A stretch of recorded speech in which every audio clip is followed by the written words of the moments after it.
আজ থেকে ১০০ বছর পর ক্যালেন্ডারের পাতায় যখন ২১২৪ সাল, আমাদের প্রায় প্রত্যেকের দেহ তখন মাটির নিচে, অস্তিত্ব তখন রুহের জগতে।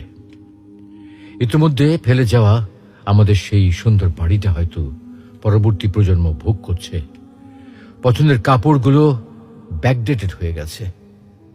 শখের গাড়িটা হয়তো অন্য কেউ চালাচ্ছে, আর আমায় খুব কমজনই স্মরণে রেখেছে, হয়তো হয়তো কেউ ভাবেও না। হাতে তাদের সময় নেই, যাদের জন্য এত কিছু করতে করতে নিজের জীবনটাই শেষ করে দিয়েছিলাম।